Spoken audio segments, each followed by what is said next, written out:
1994 March മാസം 22 വൈകുന്നേരം റഷ്യയിലെ മോസ്കോ സിറ്റിയിൽ നിന്ന് ഒരു വിമാനം പറന്നുയരാൻ തയ്യാറായി നിൽക്കുകയായിരുന്നു. 40 വയസ്സുള്ള പരിചയസമ്പന്നനായ പൈലറ്റ് ആൻഡ്രൂ കോക്പിറ്റിലേക്ക് പ്രവേശിക്കുന്നു. 2 സഹ പൈലറ്റ്മാരോടും ഹലോ പറഞ്ഞ് അദ്ദേഹം ക്യാപ്റ്റൻ സീറ്റിലിരുന്നു. മോസ്കോയിൽ നിന്നും ഹോങ്കോങ്ങിലേക്ക് 13 മണിക്കൂറിനുള്ളിൽ എത്തുന്ന ഒരു പതിവ് ഫ്ലൈറ്റ് ആണിത്. ഈ ഒരു വിമാനത്തിൽ ക്യാപ്റ്റനും 2 സഹ പൈലറ്റ്മാരും പതിവ് പോലെ പറക്കാറുള്ളതാണ്. എന്നാൽ ഇന്ന് അവർക്ക് സംഭവിക്കാൻ പോകുന്ന ഈ ഒരു കാര്യം അവിശ്വസനീയമാണ്. അതായത്, ഞാൻ പറയുമ്പോൾ ഒരു കള്ളമാണെന്ന് നിങ്ങൾക്ക് എല്ലാവർക്കും തോന്നിയേക്കാം. എന്നാൽ യഥാർത്ഥത്തിൽ സംഭവിച്ച അവിശ്വസനീയമായ ഒരു കാര്യത്തെക്കുറിച്ചാണ് ഇന്ന് നമ്മൾ ഈ വീഡിയോയിലൂടെ വ്യക്തമായി കാണാൻ പോകുന്നത്. വീഡിയോയിലേക്ക് പോകുന്ന മുൻപായി നിങ്ങളുടെ സമയം 2 സെക്കൻഡ് എനിക്ക് വേണ്ടി മാറ്റിവെച്ച് ഈ വീഡിയോയ്ക്ക് ഒരു ലൈക്ക് തരിക. നിങ്ങൾ തരുന്ന ലൈക്കും കമന്റുമായിരിക്കും എനിക്ക് കിട്ടുന്ന ഏറ്റവും വലിയ മോട്ടിവേഷൻ. കൂടാതെ ഒരുപാട് പേരിലേക്ക് ഈ വീഡിയോ എത്തിക്കാൻ അത് സഹായിക്കും.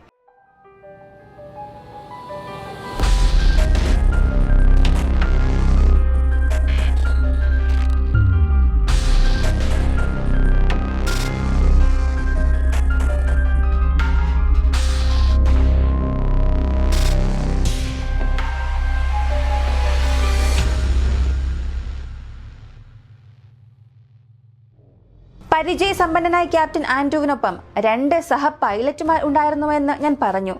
അവരിൽ ഒരാളുടെ പേര് യാർസ്ലോ എന്നാണ്. അന്ന് രാത്രി അയാളാണ് റിലീഫ് പൈലറ്റ്. അതായത് ക്യാപ്റ്റൻ ആൻഡ്രൂവിന് സമീപം ഒരു കോ പൈലറ്റ് ഉണ്ടാകും. ഇവർക്ക് പുറകിലായി റിലീഫ് പൈലറ്റ് യാർസ്ലോ ഇരിക്കും. ഒരു ഘട്ടത്തിൽ ക്യാപ്റ്റൻ പൈലറ്റും കോ പൈലറ്റും വിശ്രമിക്കാൻ വിചാരിക്കുകയാണെങ്കിൽ അവർ വിശ്രമിക്കുമ്പോൾ റിലീഫ് പൈലറ്റ് യാർസ്ലോ ഫ്ലൈറ്റിന്റെ നിയന്ത്രണം ഏറ്റെടുക്കണം. ഇപ്പോൾ എല്ലാ യാത്രക്കാരും ഫ്ലൈറ്റിലേക്ക് കയറാൻ തുടങ്ങി. ക്യാപ്റ്റൻ ആൻഡ്രൂ ടേക്ക് ഓഫ് ചെയ്യാനുള്ള റീചെക്ക് നടപടിക്രമങ്ങൾ ആരംഭിച്ചു. ഇങ്ങനെ ക്യാപ്റ്റൻ ആൻഡ്രൂ ഈ കാര്യങ്ങളെല്ലാം തുടങ്ങുമ്പോൾ പെട്ടെന്ന് യാർസ്ലോ അവനെക്കുറിച്ച് അഭിമാനത്തോടുകൂടി സംസാരിക്കാൻ തുടങ്ങി.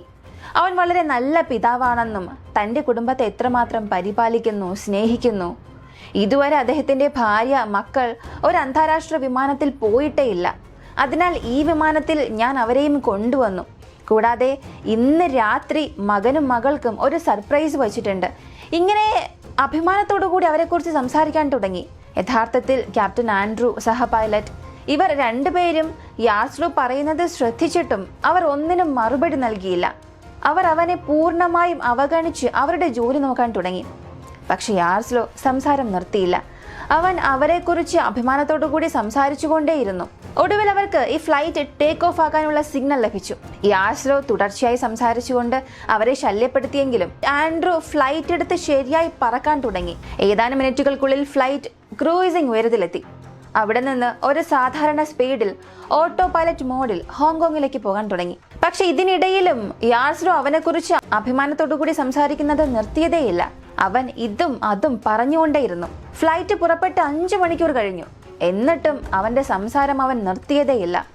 മകൻ ഒരു ഗുസ്തിക്കാരനാണെന്നും അവൻ നല്ല ശക്തനാണെന്നും പറഞ്ഞു. ഇപ്പൊ ക്യാപ്റ്റൻ ആൻഡ്രൂ കുറേ നേരം സഹിച്ചു നോക്കി. പറ്റാത്തത് കൊണ്ട് യാർസ്ലോ അങ്ങനെ സംസാരിച്ചു കൊണ്ടിരിക്കുമ്പോൾ തന്നെ, ദയവായി ഒരു നിമിഷം നിർത്താമോ? ഞാൻ വളരെ ക്ഷീണിതനാണ്. അല്പം ഒന്ന് വിശ്രമിക്കണം. അതുവരെയും നിങ്ങൾ വിമാനത്തിന്റെ നിയന്ത്രണം ഏറ്റെടുക്കൂ എന്ന് പറഞ്ഞ് അയാൾ തന്റെ വിശ്രമ സ്ഥലത്തേക്ക് പോയി. ഇപ്പോൾ യാർസ്ലോ തന്റെ ഇരിപ്പിടത്തിൽ നിന്നും എഴുന്നേറ്റ് ക്യാപ്റ്റൻ സീറ്റിൽ വന്നിരുന്ന് ഫ്ലൈറ്റിന്റെ നിയന്ത്രണം ഏറ്റെടുത്തു. ക്യാപ്റ്റൻ ആൻഡ്രൂ അവിടെ നിന്നും എഴുന്നേറ്റ് കോക്പിറ്റിൽ നിന്നും പുറത്തേക്കിറങ്ങി. ഫ്ലൈറ്റിന്റെ പിൻവശത്തെ മുറിയിൽ ഒരു പ്രധാന ക്യാബിൻ ഉണ്ട്. അവിടെ ക്യാപ്റ്റന്റെ ഒരു വിശ്രമ സീറ്റ് ഉണ്ടായിരുന്നു. അവിടെ പോയി ആൻഡ്രൂ വിശ്രമിച്ചു. ഉറങ്ങാനും തുടങ്ങി. ഉറങ്ങി ഏതാനും മിനിറ്റുകൾക്കുള്ളിൽ ആൻഡ്രൂന് എന്തോ അസ്വാഭാവികമായി തോന്നി. താൻ പറക്കുന്ന വിമാനം ചരിഞ്ഞാണ് പോകുന്നതെന്ന് അദ്ദേഹത്തിന് തോന്നി. എന്തെങ്കിലും ടേണിംഗ് വന്നതായിരിക്കും എന്ന് അദ്ദേഹം ആദ്യം ചിന്തിച്ചാലും ഈ റൂട്ടിൽ അങ്ങനെ ആക്രമണാത്മക തിരിവൊന്നും ഇല്ല എന്ന് അദ്ദേഹം വീണ്ടും ചിന്തിച്ചു. പക്ഷെ അതൊരു പുതിയ ഫ്ലൈറ്റ് ആയതുകൊണ്ട് യാർസ്ലോ ചെറിയൊരു തെറ്റ് ചെയ്താൽ പോലും ഫ്ലൈറ്റിലെ ഓട്ടോ പൈലറ്റ് സിസ്റ്റം അത് പൂർണ്ണമായും ശരിയാക്കും. അത് ലക്ഷ്യസ്ഥാനത്ത് ശരിയായി പറക്കുകയും ചെയ്യും. ഇങ്ങനെ ഫ്ലൈറ്റ് ചെരിഞ്ഞ് പറക്കുമ്പോൾ തന്നെ ആൻഡ്രൂവിന്റെ മനസ്സിൽ പല കാര്യങ്ങൾ വന്നുകൊണ്ടേയിരുന്നു. അങ്ങനെ ആൻഡ്രൂ വീണ്ടും ഉറങ്ങാൻ തുടങ്ങി. എന്നാൽ അവസ്ഥ വീണ്ടും മോശമായി മാറാൻ തുടങ്ങി. ഫ്ലൈറ്റ് കൂടുതൽ ചരിഞ്ഞ് പറക്കാൻ തുടങ്ങി. ഇപ്പൊ ആൻഡ്രൂ വീണ്ടും കണ്ണു തുറന്നു. യാർസ്ലോ എന്താണ് ചെയ്യുന്നത്? എന്തുകൊണ്ടാണ് വിമാനം ഇങ്ങനെ ചരിഞ്ഞ് പറക്കുന്നത്? ഫ്ലൈറ്റ് ഒരേ സ്ഥലത്ത് നിന്നുകൊണ്ട് തന്നെ കറങ്ങുന്നത് പോലെയല്ലേ തോന്നുന്നത്? ഇങ്ങനെ ചിന്തിച്ച് ക്യാപ്റ്റൻ പരിശോധിക്കാനായി എഴുന്നേറ്റു. എന്നാൽ പെട്ടെന്ന് ആ വിമാനം കുലുങ്ങാൻ തുടങ്ങി. ഇപ്പൊ ആൻഡ്രൂന് മനസ്സിലായി, വിമാനത്തിന് എന്തോ പ്രശ്നമുണ്ട്. താൻ വിചാരിച്ചതുപോലെ അതൊരു ചെറിയ പിഴവല്ല എന്ന്. അതേസമയം വിമാനത്തിനുള്ളിലെ യാത്രക്കാരെല്ലാം ഭയന്ന് നിലവിളിക്കാൻ തുടങ്ങി. എന്താണ് സംഭവിക്കുന്നതെന്ന് പരിശോധിക്കാൻ ആൻഡ്രൂ കോക്പിറ്റിലേക്ക് പോകാൻ ഒരുങ്ങിയപ്പോൾ അത്രയും സമയം ചരിഞ്ഞു പറന്ന വിമാനം പെട്ടെന്ന് തലകീഴായി പറക്കാൻ തുടങ്ങി.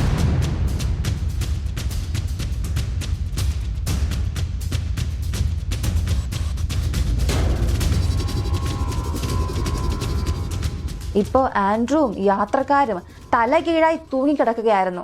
ആ വിമാനത്തിലെ ഓരോ യാത്രക്കാരും തങ്ങളുടെ ജീവന് വേണ്ടി നിലവിളിച്ച് ദൈവത്തോട് പ്രാർത്ഥിക്കാൻ തുടങ്ങി. ഇപ്പോൾ കുറച്ച് മിനിറ്റിനുള്ളിൽ എല്ലാം നിന്നു.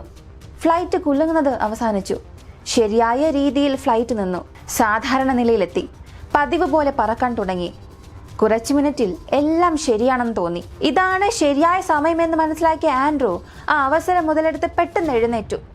എന്താണ് സംഭവിക്കുന്നതെന്ന് പരിശോധിക്കാനായി പെട്ടെന്ന് കോക്പിറ്റിനെ നോക്കി ഓടി. അവിടെ ചെന്ന് കോക്പിറ്റ് ഡോർ ഹാൻഡിൽ പിടിച്ചപ്പോൾ സാധാരണയായി പറന്നുകൊണ്ടിരുന്ന ആ വിമാനം പെട്ടെന്ന് 90 ഡിഗ്രിയിൽ പറക്കാൻ തുടങ്ങി.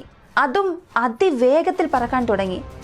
ഇപ്പോൾ ആൻഡ്രൂ വളരെ കഠിനമായി പരിശ്രമിച്ച് ആ കോക്പിറ്റിന്റെ വാതിൽ തുറന്ന് അവിടെ എന്ത് സംഭവിക്കുന്നു എന്ന് നോക്കി. ഇപ്പോൾ അയാൾക്ക് സ്വന്തം കണ്ണുകളെ വിശ്വസിപ്പിക്കാനേ സാധിച്ചില്ല. ഇതിനെല്ലാം കാരണം എന്താണ്? എന്തിനാണ് വിമാനം ഇങ്ങനെ പറക്കുന്നത്?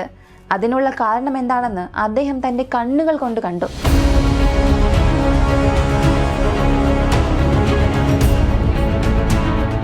യാർസ്ലോ ആ വിമാനത്തിൽ കയറുമ്പോൾ തന്നെ ക്യാപ്റ്റൻ ആൻഡ്രൂവിനോടും സഹ പൈലറ്റിനോടും വളരെ അഭിമാനത്തോടുകൂടി കുടുംബത്തെക്കുറിച്ച് പറഞ്ഞിരുന്നു. അവനെക്കുറിച്ച് പറഞ്ഞിരുന്നു. കുടുംബം ആ വിമാനത്തിൽ വരുന്നുവെന്നും അവർ പറക്കാൻ ആദ്യമായി അന്താരാഷ്ട്ര വിമാനത്തിൽ പറക്കാൻ പോവുകയാണെന്നും അതോടൊപ്പം മകനും മകൾക്കും ഇന്ന് രാത്രി തന്നെ ഒരു സർപ്രൈസ് കൊടുക്കുന്നുണ്ടെന്നും അദ്ദേഹം പറഞ്ഞല്ലോ. ആ സർപ്രൈസ് എന്താണെന്ന് അറിയണ്ടേ? താനാണ് ലോകത്തിലെ ഏറ്റവും മികച്ച പിതാവാണെന്ന് കാണിക്കാൻ ഒരു വിമാനം യഥാർത്ഥത്തിൽ എങ്ങനെ പറത്തണമെന്ന് തന്റെ മക്കളെ പഠിപ്പിക്കുന്ന രീതിയിലുള്ള ഒരു സർപ്രൈസ് ആയിരുന്നു അയാൾ പ്ലാൻ ചെയ്തിരുന്നത്.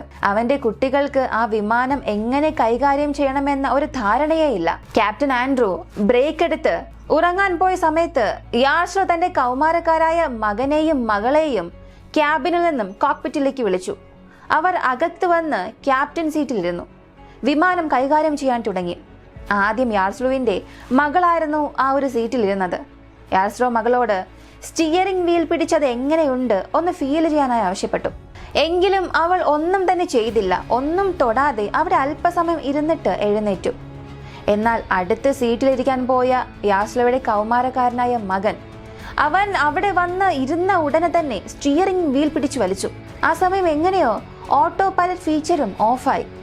എന്നാൽ ഇതൊന്നും അറിയാതെ യാർസ്ലോയും മകനും സ്റ്റിയറിംഗ് വീൽ കുലുക്കി. അതിൽ വിമാനത്തിന്റെ നിയന്ത്രണം നഷ്ടപ്പെട്ടു. മുന്നിലും പിന്നിലും വശങ്ങളിലും നീങ്ങാൻ തുടങ്ങി. ഇപ്പോൾ നിങ്ങൾ കാണുന്ന ഗ്രാഫിക്സ് ഫ്ലൈറ്റിലെ ബ്ലാക്ക് ബോക്സിൽ നിന്നും എടുത്ത ഡേറ്റ ഉപയോഗിച്ച് സൃഷ്ടിച്ചതാണ്. ഇതിനുശേഷം അവർക്ക് ആ ഫ്ലൈറ്റിനെ നിയന്ത്രിക്കാനേ സാധിച്ചില്ല. കൂടാതെ അതിന്റെ നിയന്ത്രണം നഷ്ടപ്പെട്ട് ഫ്ലൈറ്റ് കുറച്ച് മിനിറ്റിൽ തന്നെ സൈബീരിയയിലെ പർവ്വത പ്രദേശത്ത് നേരിട്ട് ചെന്ന് ഇടിച്ചു, തകർന്നു. അതിൽ സഞ്ചരിച്ച 75 പേരും സംഭവ സ്ഥലത്ത് തന്നെ മരിച്ചു. നിങ്ങളിത് ആരോടെങ്കിലും വെറുതെ ഒന്ന് പറഞ്ഞാൽ പോലും ആരും വിശ്വസിക്കില്ല. പക്ഷേ നമ്മുടെ ചാനൽ കാണുന്നവർക്കറിയാം, സത്യം എപ്പോഴും കെട്ടുകഥകളെക്കാളും വിചിത്രമായിരിക്കും. ഇതും യഥാർത്ഥത്തിൽ സംഭവിച്ചൊരു കാര്യമാണ്.